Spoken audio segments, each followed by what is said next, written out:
Hello students, स्वागत है आपका एक बार फिर से अपने YouTube channel study with Kapil sir पे। स्टूडेंट्स, आज हम भारतीय संविधान के कुछ महत्वपूर्ण प्रश्नों के बारे में जानेंगे।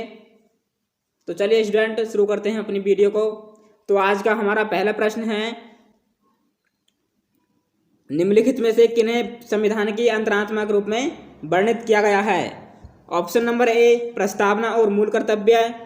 ऑप्शन नंबर बी, मूल अधिकार और राज्य के नीति निर्देशक तत्व। ऑप्शन नंबर सी, मूल अधिकार और मूल कर्तव्य। ऑप्शन नंबर डी, मूल अधिकार और राज्य के नीति निर्देशक तत्व। तो दोस्तों, इसका करेक्ट आंसर हो जाएगा हमारा ऑप्शन नंबर डी, मूल अधिकार और नीति निर्देशक तत्व। मूल अधिकार और नीति निर्देशक तत्व को संविधान की अंतरात्मा के रूप में जाना जाता है। आपको पता है कि नीति निर्देशक तत्वों के साथ साथ मूल अधिकारों में संविधान का दर्शन और संविधान की अंतरात्मा निहित है। ग्रेनवेल ऑस्टिन ने नीति निर्देशक तत्वों एवं मूल अधिकारों को संविधान की अंतरात्मा के रूप में वर्णित किया है। तो दोस्तों, चलते हैं हम अपने नेक्स्ट क्वेश्चन की तरफ। तो आज का हमारा दूसरा क्वेश्चन है, निम्नलिखित में से कौन सी अनुसूचियों को संसद के साधारण बहुमत द्वारा संशोधित किया जा सकता है? कथन ए, दूसरी अनुसूची। कथन बी, चौथी अनुसूची। कथन सी, पांचवी अनुसूची। कथन फोर, सातवीं अनुसूची। तो दोस्तों, इसमें हमारे ऑप्शन दे रखे हैं। ऑप्शन ए, 1 और 2, मतलब दूसरी अनुसूची और चौथी अनुसूची को साधारण बहुमत द्वारा संशोधित किया जा सकता है, या दूसरी अनुसूची और तीसरी अनुसूची को, तीसरी अनुसूची और चौथी अनुसूची को, पहली अनुसूची और तीसरी अनुसूची को। तो दोस्तों, इसका करेक्ट आंसर हो जाएगा हमारा ऑप्शन नंबर डी, पहली सूची और तीसरी अनुसूची को संसद के साधारण बहुमत द्वारा संशोधित किया जा सकता है।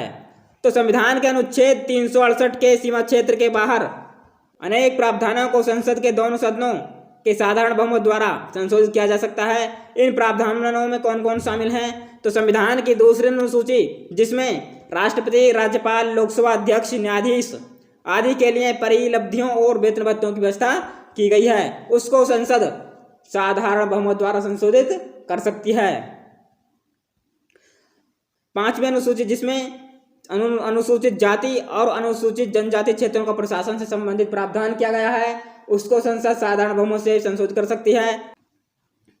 छठी अनुसूची, जिसमें जनजातियों के क्षेत्रों का प्रशासन से संबंधित व्यवस्था की गई है, उन सभी को संसद साधारण बहुमत द्वारा संशोधित कर सकती है।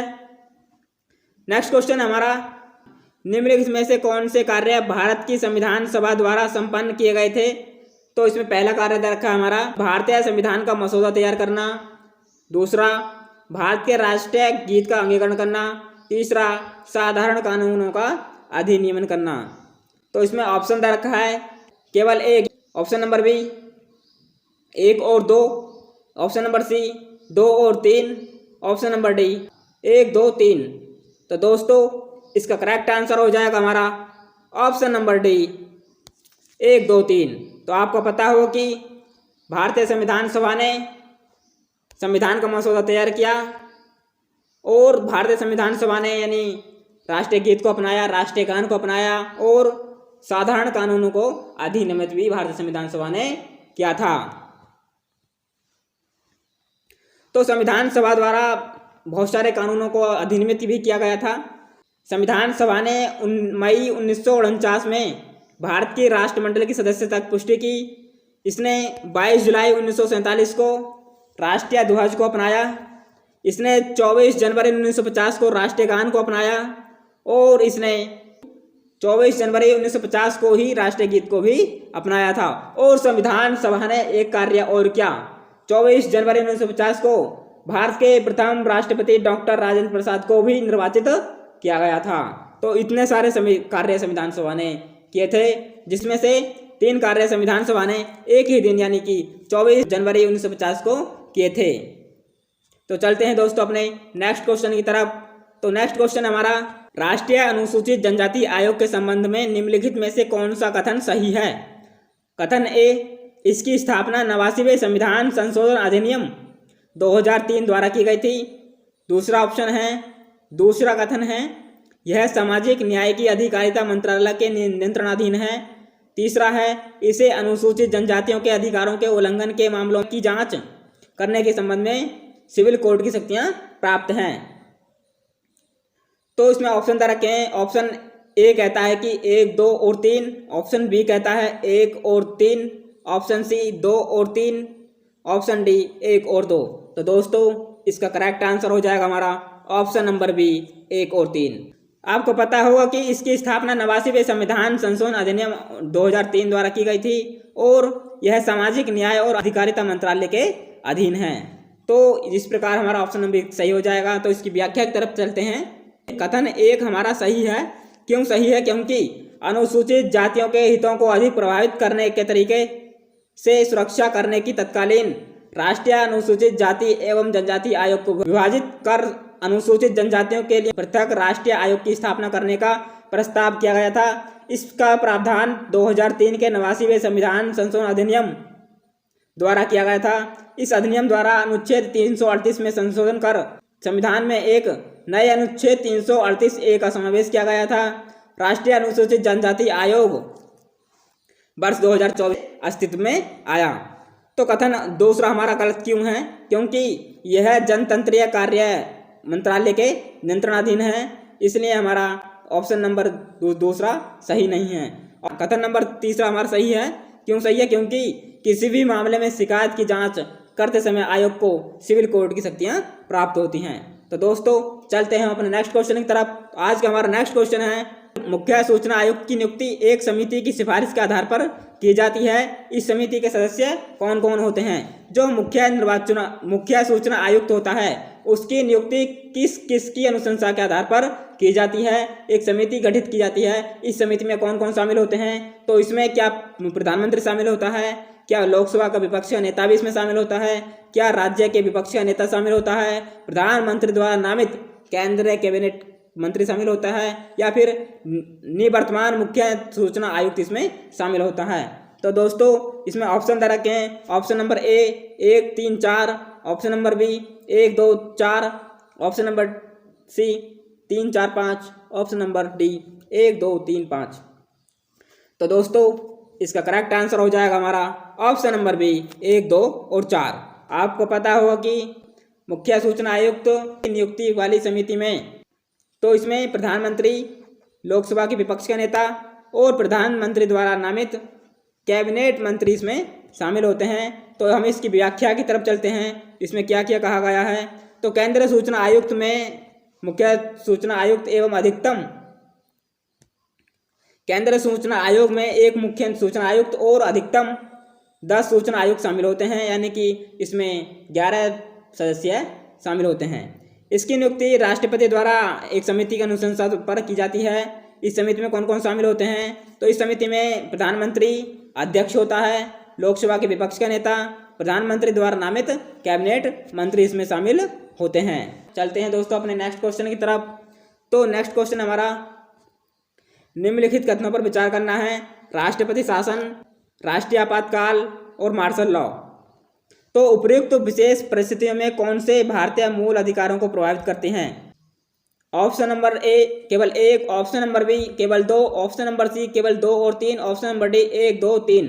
तो दोस्तों इसका करेक्ट आंसर हो जाएगा हमारा ऑप्शन नंबर सी 2 और 3। राष्ट्रपति राष्ट्रीय आपातकाल और मार्शल लॉ मूल अधिकारों को प्रभावित करते हैं, जबकि राष्ट्रपति शासन मूल अधिकारों को प्रभावित नहीं करता है। तो भारतीय संविधान का अनुच्छेद 356 के प्रावधानों के तहत राष्ट्रपति शासन मूल अधिकारों को प्रभावित नहीं करता है, जबकि राष्ट्रीय आपातकाल अनुच्छेद 352 के तहत मूल अधिकारों को सीमित किया जा सकता है। मूल अधिकारों पर राष्ट्रपति शासन का कोई प्रभाव नहीं होता है, जबकि राष्ट्रीय आपात एवं मार्शल लॉ का प्रभाव पड़ता है। जब राष्ट्रीय आपातकाल की घोषणा की जाती है तो अनुच्छेद 19 में शामिल मूल अधिकार स्वतः ही निलंबित हो जाते हैं। यह निलंबन आपातकाल की समाप्ति तक जारी रहता है। नेक्स्ट क्वेश्चन दोस्तों हमारा, रेगुलेटिंग एक्ट 1773 के संदर्भ में निम्नलिखित में से कौन सा कथन सही नहीं है? कथन ए कहता है हमारा, इस अधिनियम के द्वारा 1773 में एक सर्वोच्च न्यायालय की स्थापना की गई थी। ऑप्शन नंबर बी, इस अधिनियम के द्वारा बंगाल के गवर्नर को बंगाल के गवर्नर जनरल का नाम दे दिया गया। Option number C, Warren Hastings Bengal के प्रथम गवर्नर बने। इस अधिनियम द्वारा ईस्ट इंडिया कंपनी पर नियंत्रण रखने का प्रथम प्रयास किया गया था। तो दोस्तों इसका करेक्ट आंसर हो जाएगा हमारा ऑप्शन नंबर ए। इस अधिनियम के अंतर्गत 1773 में सुप्रीम कोर्ट की स्थापना की गई थी। यह ऑप्शन हमारा गलत है। क्यों गलत है? क्योंकि जो हमारा सुप्रीम कोर्ट की स्थापना की गई थी 1774 में की गई थी, जिसके मुख्य न्यायाधीश हमारे एलिजाइन पे थे। तो इसकी व्याख्या देखते हैं। इसी व्याख्या में क्या क्या कहा गया है। को कथन ए सत्य नहीं है। सत्य क्यों नहीं है? क्योंकि रेगुलेटिंग एक्ट 1773 के द्वारा भारत में एक सर्वोच्च न्यायालय स्थापित करने संबंधी प्रावधान किया गया था, परंतु इसकी स्थापना 1774 में कलकत्ता में की गई थी, न कि 1773 में। इस सर्वोच्च न्यायालय में एक मुख्य न्यायाधीश एवं 3 अन्य न्यायाधीश इसमें शामिल थे। सर एलिजा इम्पे इसके मुख्य न्यायाधीश बने। अब हम 1773 से संबंधित सभी प्रावधानों को देखते हैं। इस अधिनियम के द्वारा बंगाल के गवर्नर को बंगाल का गवर्नर जनरल का नाम दे दिया गया। मद्रास एवं बम्बई गवर्नरों को बंगाल के गवर्नर जनरल के अंतर्गत रख दिया गया। गवर्नर जनरल की सहायता के लिए 4 सदस्यों वाली एक कार्यकारी परिषद का गठन किया गया। बंगाल का प्रथम गवर्नर वारेन हेस्टिंग्स बना। यहाँ से प्रश्न बन सकता है कि बंगाल का प्रथम गवर्नर जनरल कौन था? तो वारेन हेस्टिंग्स बंगाल का प्रथम गवर्नर जनरल बना था। इस अधिनियम के द्वारा भारत में कंपनी के राज के लिए लिखित संविधान प्रस्तुत किया गया था तथा कंपनी के राजनीतिक एवं प्रशासनिक उत्तरदायित्व को स्वीकार किया गया था। कौन कौन से कार्य कंपनी के प्रशासनिक में आते हैं, कौन कौन से उसके व्यापारिक में आते हैं, तो इन सभी को एक बार डिफाइन किया गया था इसी एक्ट के द्वारा। रेगुलेटिंग एक्ट 1773 की खामियों को दूर करने के लिए 1781 में इसका संशोधन पारित किया गया था, जिसे एक्ट ऑफ सेटलमेंट कहा जाता है। नेक्स्ट क्वेश्चन की तरफ चलते हैं दोस्तों हम अपने।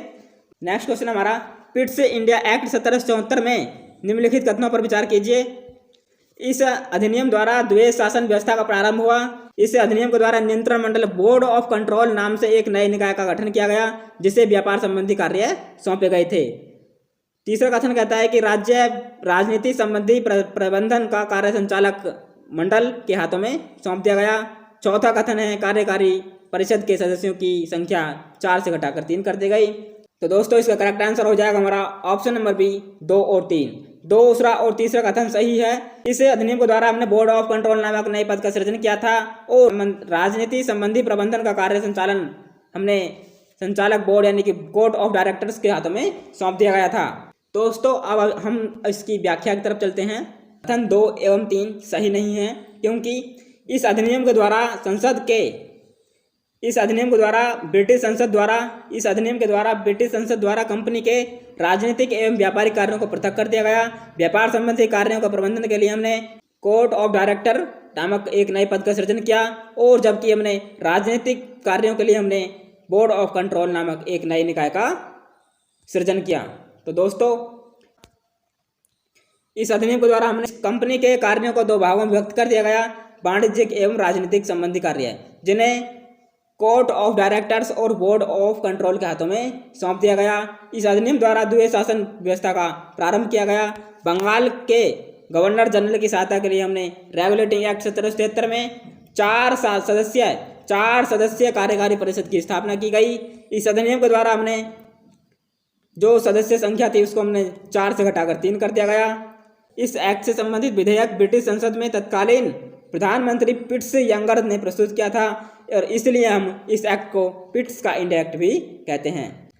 नेक्स्ट क्वेश्चन हमारा, सूची ए को सूची 2 से मिलाना है। संवर्धित सूची, संघात्मक सूची, आपातकाल और मूल कर्तव्य को हमें जर्मनी, कनाडा, रूस और ऑस्ट्रेलिया से इसका मिलान करना है कि हमने ये कौन कौन से देश से लिए गए हैं। तो संवर्धित सूची हमने ऑस्ट्रेलिया के संविधान से ली है। संवर्धित सूची ऑस्ट्रेलिया के संविधान में संवर्धित सूची एवं दोनों सदनों की संयुक्त बैठक को हमने अपनाया है। ज्वाइंट सेशन को हमने ऑस्ट्रेलिया के संविधान से अपनाया है। संघात्मक व्यवस्था हमने कनाडा के संविधान से ली है, जिसमें हमने एक सशक्त केंद्र की व्यवस्था और केंद्र को हमने विशिष्ट शक्तियां भी सौंपी हैं। आपातकाल हमने जर्मनी के संविधान से लिया है और संविधान में संशोधन की प्रक्रिया हमने दक्षिण अफ्रीका के संविधान से ली है। राज्यसभा के मनुष्य सदस्यों का निर्वाचन भी हमने दक्षिण अफ्रीका के संविधान से लिया है। गणतंत्रात्मक व्यवस्था हमने फ्रांस के संविधान से ली है। राज्य के नीति निर्देशक तत्व हमने आयरलैंड के संविधान से लिए हैं। और संसदीय व्यवस्था यानी कि हमने ब्रिटेन के संविधान से ली है। और जुडिशियल रिव्यू न्यायिक पुनरावलोकन की शक्ति, मूल अधिकार, उपराष्ट्रपति का पद, महाभियोग हमने अमेरिका के संविधान से लिए हैं। उद्देश्य क्या यानी कि प्रस्तावना हमने संयुक्त राज्य अमेरिका संविधान से ली है। तो दोस्तों आपको वीडियो अच्छी लगी तो वीडियो को लाइक, चैनल को सब्सक्राइब जरूर करें। मिलते हैं नेक्स्ट वीडियो में, तब तक के लिए जय हिंद।